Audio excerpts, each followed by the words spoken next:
نام کے ساتھ آج ایک بار پھر ہم حاضر ہیں ایک سچی کہانی کے ساتھ جس کا نام ہے بچے نے کیا رب کو تلاش۔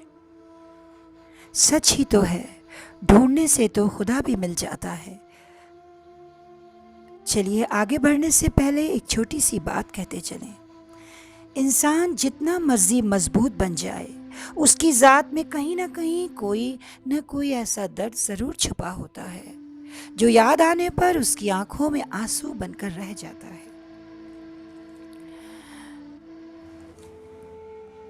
چلیے اللہ کے نام سے شروع کرتے ہیں۔ جسے اب عرفہ کہا جاتا ہے، ترکی کا ایک شہر ہے۔ وہیں ایک بچے نے جب آنکھیں کھولی تو دیکھا اس کے والد بت تراشتے ہیں اور مختلف ناموں سے قسم قسم کے بت بنا کر بیچتے ہیں۔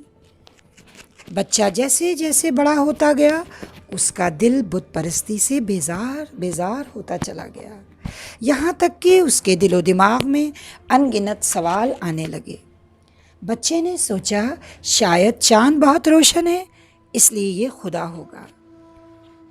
مگر چاند بھی ڈوب گیا تو اس نے سوچا سورج بڑا اور چمکدار ہے، یہ خدا ہوگا، مگر وہ بھی ڈوب گیا۔ اسی طرح اس نے کئی چیزوں کے بارے میں سوچا، مگر سب کو کمزور، باعیب، ناقص اور خدائی صفت قدرت سے خالی و عاری پایا، کیونکہ بچے کے ذہن میں یہی تصور تھا کہ خدا کو طاقتور، بڑا اور ایک ہونا چاہیے۔ آخرکار بچہ اس نتیجے پر پہنچ گیا کہ اللہ ایک بلند اور برتر ذات ہے، وہ قادر مطلق ہے۔ بس یہی تصور اسے اللہ پاک سے قریب کرتا چلا گیا۔ اللہ نے اس بچے کو چن لیا اور منتخب کر کے اپنا دوست قرار دے دیا۔ چنانچہ توحید کے دائی کے دل پر رحمت کی بارش ہونے لگی۔ یہی بچہ ابراہیم کہلایا۔ اب دل تھام کے سنیں آگے کیا ہوا۔ ابراہیم کی حکمت عملی گاؤں میں بحث بڑھنے لگی۔ ابراہیم کی باتوں کا ہر سو چرچا ہونے لگا۔ ابراہیم بڑے ہو چکے تھے، ان کی عقل و سوچ پختہ ہو چلی تھی۔ وہ ایک رب، ایک الہ کی طرف لوگوں کو بلانے لگے۔ بستی کے لوگوں میں وہ چرچا کا موضوع بن رہے تھے۔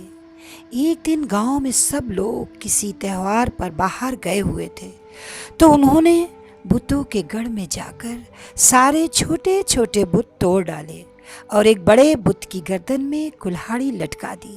پھر کیا ہوا؟ لوگ واپس آئے، ہنگامہ ہوا، ان کو بلایا گیا، پنچایت بیٹھی۔ لوگوں نے ان سے پوچھا یہ کیا ہوا؟ انہوں نے کہا کہ اپنے بڑے بت سے پوچھو، وہ بتائے گا۔ لوگوں نے کہا وہ تو کچھ بھی نہیں بتا سکتا، وہ بے زبان ہے، اس کے پاس کوئی طاقت نہیں۔ تب ابراہیم نے کہا پھر کیوں اس کے آگے سر جھکاتے ہو؟ اور انہوں نے خدا واحد کی طاقت و قدرت اور اس کی وحدانیت پر ایسی روشنی ڈالی کہ لوگ لاجواب ہو گئے۔ مگر شرک بھڑک اٹھا۔ لوگ ابراہیم کے دلائل کے سامنے بے بس تھے۔ بادشاہ تک خبر جا پہنچی۔ ہر طرف آبادیوں میں ہنگامہ برپا ہو گیا کہ ایک خدا کی طرف بلانے والا کون ہے۔ کے قریب نمرود بادشاہ کا عظیم و شان قلعہ تھا۔ قلعہ تو آج بھی باقی ہے، جہاں سے ابراہیم علیہ السلام کو آگ میں پھینکا گیا تھا۔ بادشاہ نے حکم دیا کہ آگ کا الاؤ تیار کیا جائے اور بتوں کے مخالف اس نوجوان کو آگ میں ڈال دیا جائے۔ پھر کیا ہوا؟ ایک بڑے علاقے میں آگ بھڑکائی گئی اور منجنیق کے ذریعے حضرت ابراہیم علیہ السلام کو آگ میں پھینک دیا گیا۔ جس اللہ نے اپنے بندے کو چن لیا تھا اور اپنا دوست قرار دے دیا تھا، وہ سب کچھ دیکھ رہا تھا اور ہر لمحے کی خبر اس کے پاس تھی۔ اچانک کن کی طاقت والے خدا نے کہا کہ اے آگ ٹھنڈی ہو جا اور ابراہیم کے لیے سلامتی بن جا، اور ایسا ہی ہوا۔ جہاں آگ تھی وہاں لمحوں میں سبزہ و شادابی ظاہر ہو گئی۔ سبحان اللہ، ہر طرف ہریالی چھا گئی۔ نرم گداز گھاس اگائی، پانی ابل پڑا۔ فرشتوں نے حضرت ابراہیم علیہ السلام کی مدد کی، انہیں کچھ بھی نہ ہوا، خراش تک نہ آئی۔ آج اس جگہ پانی ہے، ہزاروں مچھلیاں ہیں جنہیں کوئی نہیں کھاتا اور نہ پکڑتا ہے۔ اب آگے بڑھتے ہیں اور دیکھتے ہیں حضرت ابراہیم علیہ السلام نے خدا کی راہ میں ہجرت اور دعوت کو کیسے انجام دیا۔ حضرت ابراہیم علیہ السلام آزمائش سے گزرے، اپنی بستی چھوڑنے پر مجبور ہوئے۔ وہ اپنی بیوی سارہ کے ساتھ آگے بڑھتے چلے گئے۔ حضرت ابراہیم چلتے رہے، انہوں نے بہت بڑے علاقے کا سفر کیا، فلسطین سے مصر گئے اور مصر سے پھر پلٹے۔ حضرت ہاجرہ ان کی مصری بیوی تھیں جن سے حضرت اسماعیل علیہ السلام پیدا ہوئے۔ حضرت اسماعیل علیہ السلام شیر خوار یعنی دودھ پیتے بچے تھے اور وہ اپنی ماں کی گود میں تھے کہ اسی حال میں حضرت ابراہیم نے ان کو مکے کے سنسان چٹیل وادی میں، جہاں پانی تک نہیں تھا، اللہ کے حکم سے چھوڑ دیا اور کہا کہ میں جا رہا ہوں، اللہ کے حکم سے میرا سفر جاری ہے۔ پھر اسی مکہ کی چٹیل وادیوں میں پانی کی تلاش میں حضرت ہاجرہ پہاڑوں کے درمیان دوڑیں۔ ان کی یہ ادا رب کو بہت اچھی لگی کیونکہ وہ اللہ کی ایک نیک بندی تھیں۔ اللہ نے ان کی اس دوڑ کو قیامت تک کے لیے ایک سنت بنا دیا۔ آج بھی حج کے لیے صفا و مروہ کے درمیان لوگ سعی کرتے ہیں اور دوڑتے ہیں۔ اس طرح حضرت ہاجرہ کی مخلصانہ بندگی و اطاعت کو یاد کرتے ہیں۔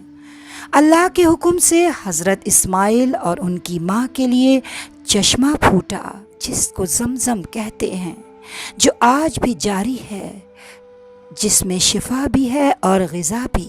یہ اللہ کی رحمت ہے جو جاری ہے، اور ہر مومن اس بات سے بھی یقیناً آشنا ہوگا کہ حضرت ابراہیم علیہ السلام نے وہاں جو دعا کی وہ دعا قرآن پاک میں موجود ہے۔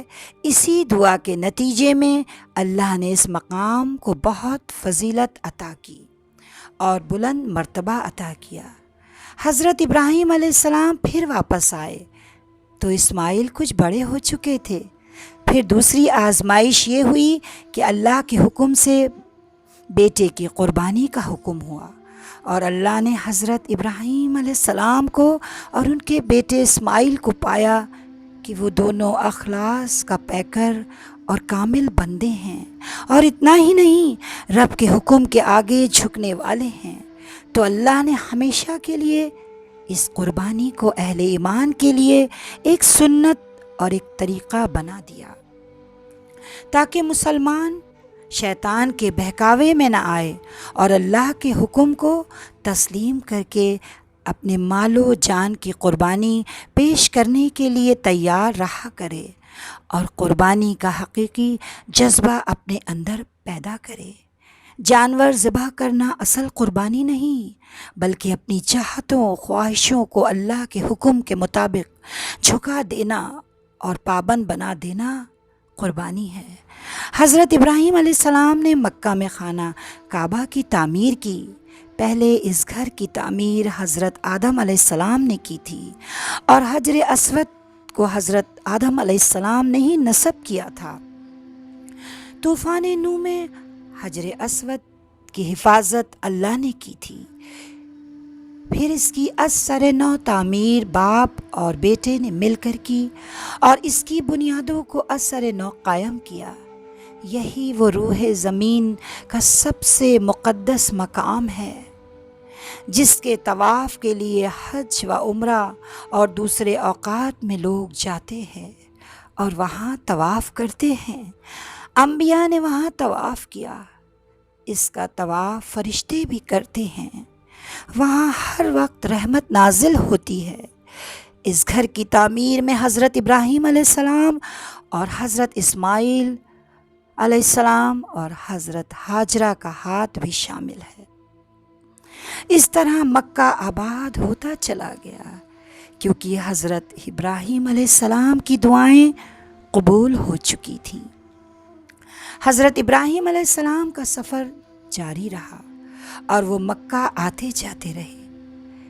کعبہ کی تعمیر کے 40 سال بعد انہوں نے مسجد اقصیٰ کی تعمیر اپنے ہاتھوں سے کی اور اللہ کے دونوں گھروں کو آباد کیا۔ حضرت ابراہیم علیہ السلام کا اصل کارنامہ خدا واحد کی وحدانیت اور اس کے ایک ہونے کا اعلان و قرار اور پرچار ہے۔ شرک و بت پرستی سے بیزاری، دوری کا اظہار ہے۔ توحید کا جھنڈا بلند کرنے کے لیے انہوں نے زندگی بھر قربانی دی۔